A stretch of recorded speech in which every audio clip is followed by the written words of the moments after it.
Ketogenic and low-carb diets are the most familiar uses for these type of diets are the promotion of body fat loss and the prevention of diabetes. In fact, some recent studies show that with type 2 diabetes, which used to be called adult onset diabetes because it usually didn't show up until about age 40, now it shows up in children as young as 10. They're showing up with signs of type 2 diabetes. Why? Because they sit on their little butts and they play video games. They don't play and they don't move. They get fat and they get type 2 diabetes very early. And sadly, a lot of these people will have heart attacks by the time they're 30. That's another story. But the good news is that there's some pretty good evidence that even a person with full-blown type 2 diabetes can actually reverse the disease with low-carb diet. So that's, some people argue this. Some people say it doesn't work. But I've personally seen several cases of people where they were able to get off insulin and all diabetes drugs just by going on a low-carb diet. It works, but that's not the topic of this video. What I want to talk about today is how ketogenic and low-carb diets affect the brain. Well, let's define what is a low-carb diet or low-carbohydrate diet. The low-carb, it can vary from anywhere from 25 to 150 grams a day. That's the official definition, 150 grams a day of carbohydrate. However, I don't like to call a diet that contains 150 grams a day a low carbohydrate diet because to me that's no longer a low carbohydrate diet. I would put the limit of a low carbohydrate diet at 100 grams a day. 100 grams a day. And again, it goes from 25 to 100. 100 grams a day would be, when I follow low carb diets, my carb limit was 100 grams. If I started to go over 100 grams, I noticed all the benefits of low carb diets would literally just disappear. It'd be just like being on any other diet. Now, there's no protein restriction on low carb diets. As a matter of fact, a higher protein intake is advocated. It's even one of the features of low carbohydrate diets because consuming more protein helps to maintain lean tissue. And that the maintenance of lean tissue like muscle maintains the resting metabolic rate, which helps prevent weight regain after the diet ends. So a feature again of low carb diets is a higher protein intake. Ketones, you might, as far as the number of ketones on a low carb diet, that depends. On the lower end, let's say 25 grams to 50, you'll get a good amount of ketones. What are ketones? Ketones are metabolic byproducts of fat metabolism. There's 3 of them, and basically they do a number of things. They can be a substitute for glucose in the body. They help preserve muscle tissue, and most importantly, related to this video, ketones are actually a quite efficient brain fuel. In fact, some neuroscientists think that ketones are a better energy source for the brain than glucose. Glucose is considered the classic fuel of the brain. In fact, the brain is often called a glucose hog because it uses up something like 2/3 of the glucose or the sugar or carbohydrate taken in the body is used by the brain.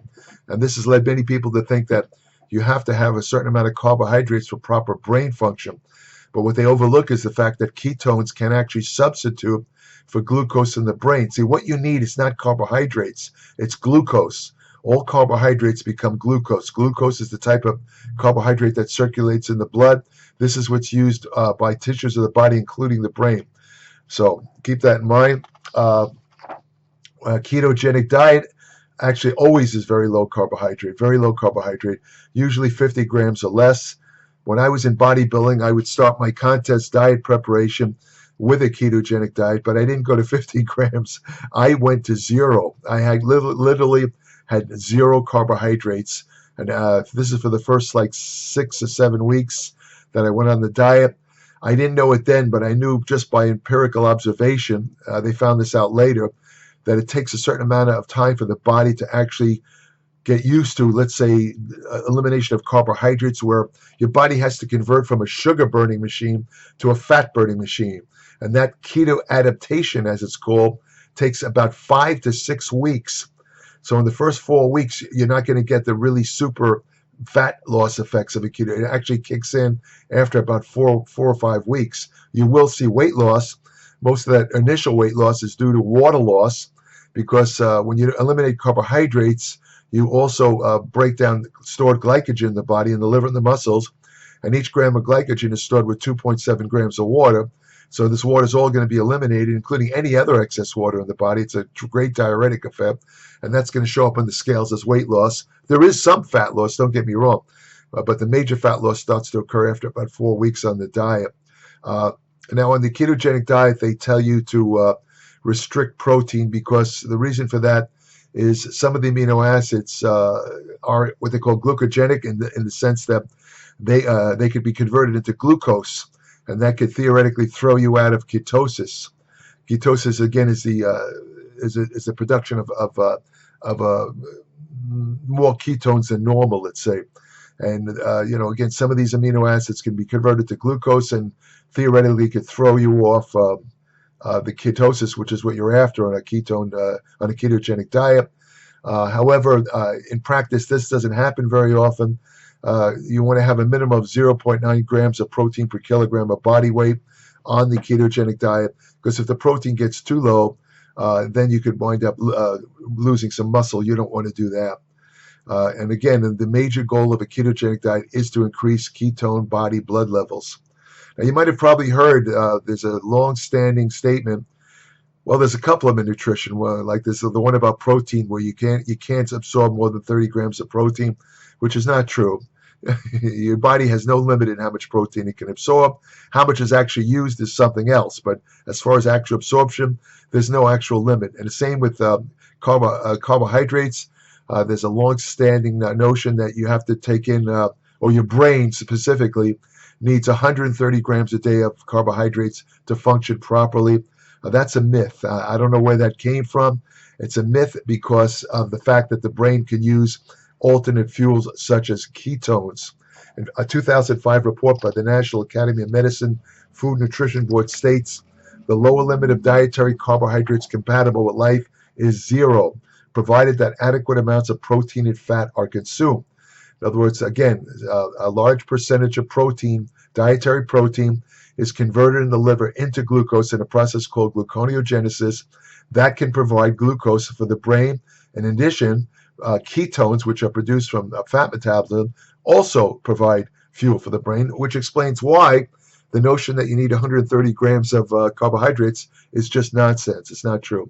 We could put that in the old category of 30 grams of protein. You can't use more than 30 grams, or you have to have 8 glasses of water a day. All these are passed on, or that you should only eat egg whites. It's another fake notion.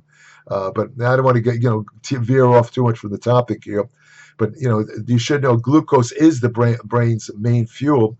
But as I said, it can use alternate fuels such as ketones and the breakdown of glucose broken down from amino acid conversion in the liver. Now, an interesting thing is the fact that people who are starting to have, let's say, memory deficits or what they call minimal cognitive impairment, which is what some people call it senior moments, where you'll put your keys somewhere and just 5 minutes later you forget where you put them. That doesn't mean you're getting dementia. It's just a normal consequence of aging. And what happens, though, is people with these type of, let's say, memory deficits, a lot of the cause is because the brain isn't using glucose properly. However, even if it can't use glucose properly, this is an important point, it can use ketones, or instead, even in early stage Alzheimer's patients, when they give them a source of ketones like coconut oil or MCT oil, their cognition or their thinking ability actually improves.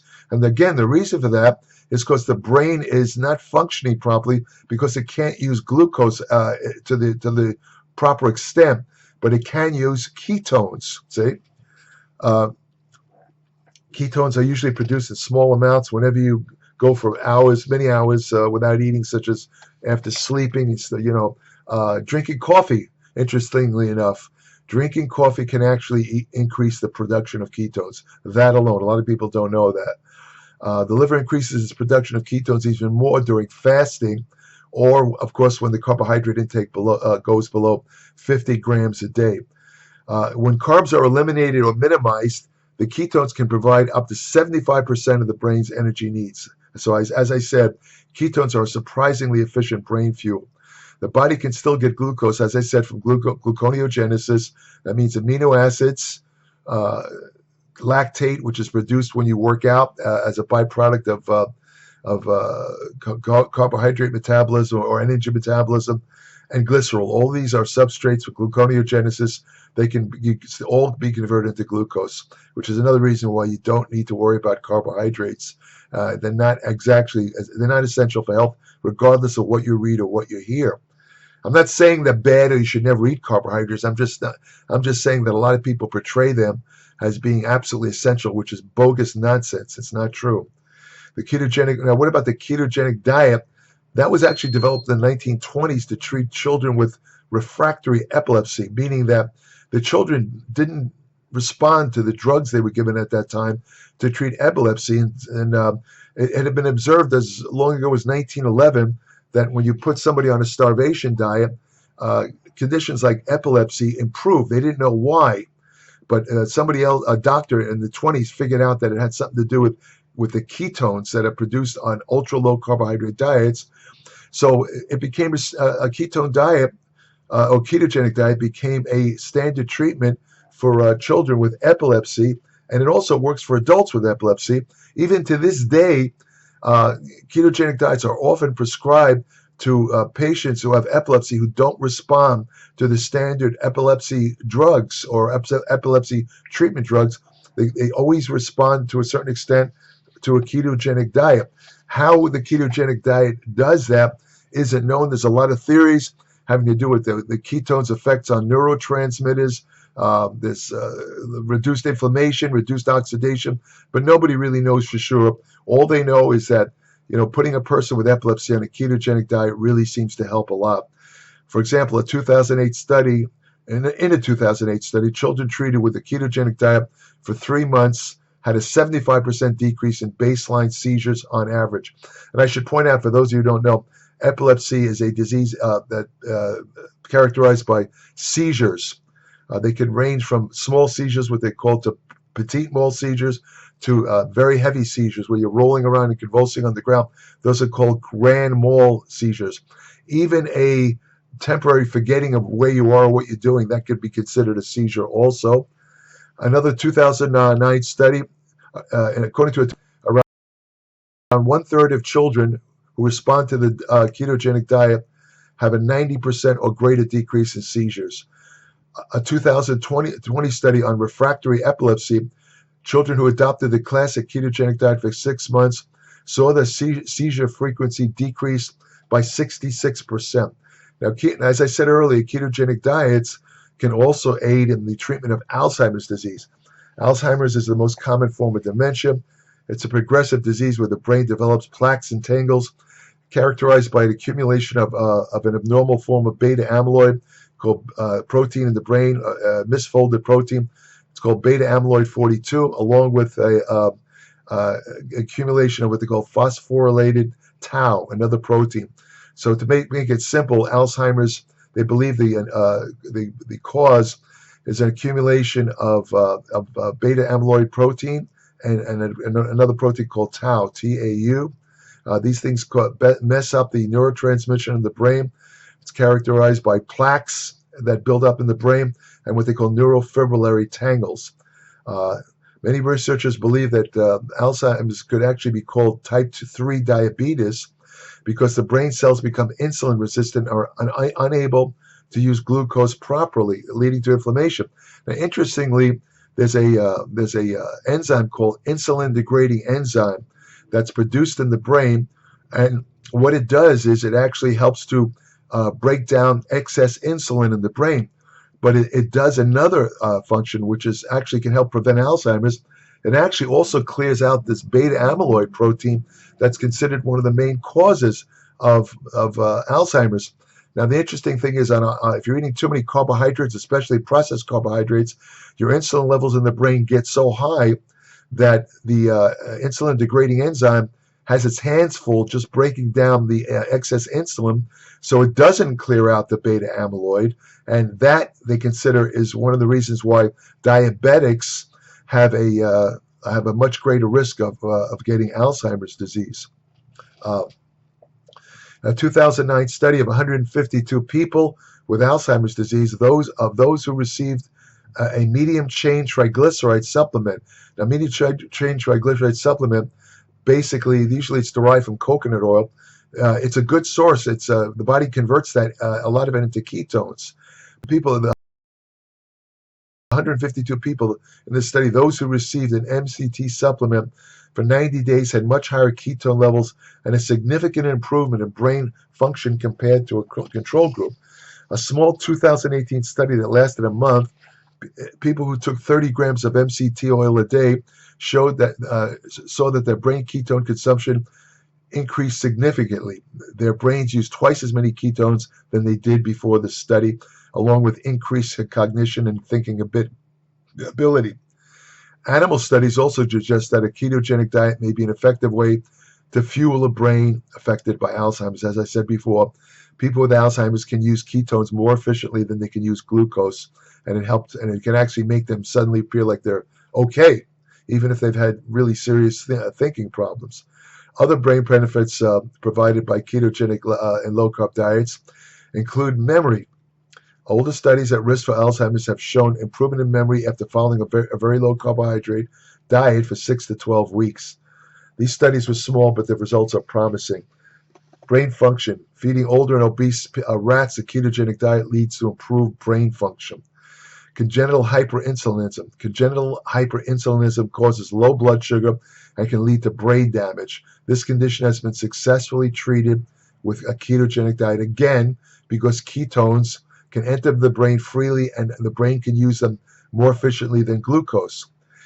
Some medical studies, preliminary studies, suggest that ketogenic diets can also treat migraines.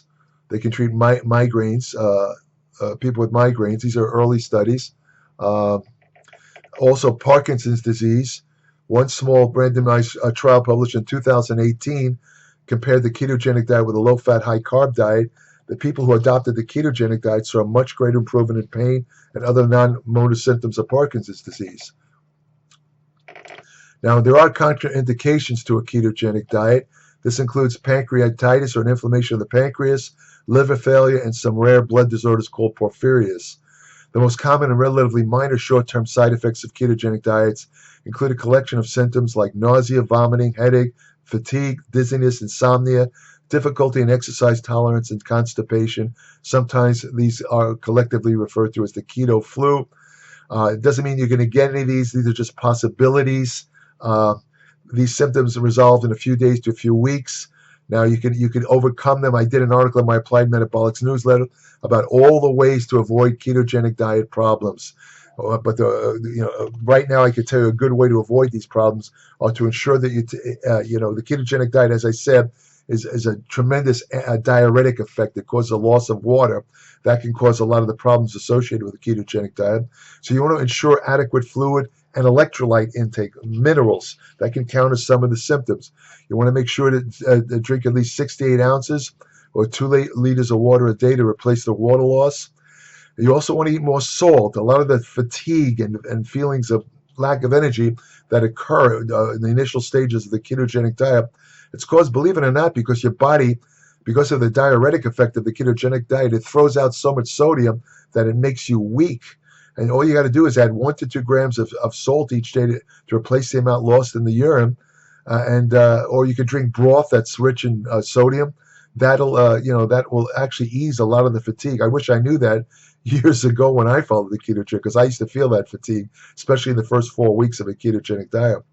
You also want to ensure that you get other electrolytes involved in energy and neurotransmission, such as potassium, magnesium. You want to aim for about 4,000 or 5,000 milligrams of potassium.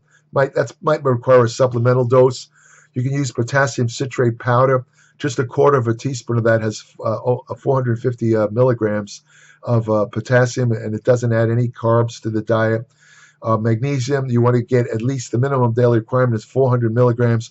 If you're involved in training, you really should get about at least 800. Best form is magnesium glycinate. If you want to eat the foods that contain these, avocado, yogurt, tomatoes, and fish, these are good sources. You also want to ensure that you take a fiber supplement. such as psyllium powder, because one of the side effects, you're not eating a lot of fiber on a ketogenic diet. So there's a chance of getting some really bad constipation. However, if you use a fiber supplement, powdered fiber supplement like psyllium, you will avoid that. Just mix it make sure you use a good amount of water. Take like 2 tablespoons of psyllium, mix it in 12 ounces of water, drink it down, no constipation, no problems. Now, one of the criticisms of a ketogenic or low carb diet is that, they usually are high fat, especially ketogenic diets. They can contain as much as 70% fat. And a lot of, doctors who don't really know much about nutrition, they talk about how it can raise what they call low density lipoprotein cholesterol, which is associated with cardiovascular disease. But what they don't tell you is the type of LDL that's raised by a high fat diet is what they call the large fluffy version of LDL, which is much less subject to oxidation. Now, the important point here is that only oxidized LDL is involved in the atherosclerosis process. So the type of LDL raised by let's say a ketogenic diet or high fat intake is far less dangerous than the small dense LDL, which is raised by a low fat high carb diet. So in other words, a low fat high carb diet is actually more atherogenic than a ketogenic diet. Just the opposite of what a lot of doctors say. In addition, when you take in a lot of fat, you also increase levels of high-density lipoprotein, cholesterol, which actually works to carry excess cholesterol out of the body and neutralizes LDL. So, it's not a big deal, this thing about the LDL and either. Don't believe that garbage. They're still passing it on. Well, that's about it. So, now the ketogenic diet and the low-carb diets are actually very good for your brain.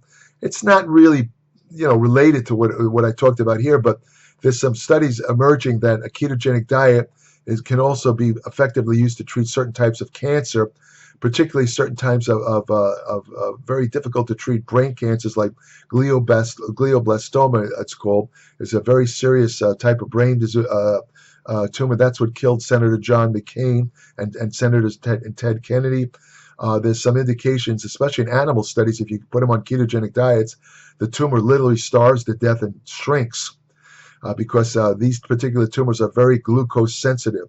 If they don't get glucose, they kind of they can't, I don't want to get into too much details, they can't spread and grow without glucose. Let's just put it that way.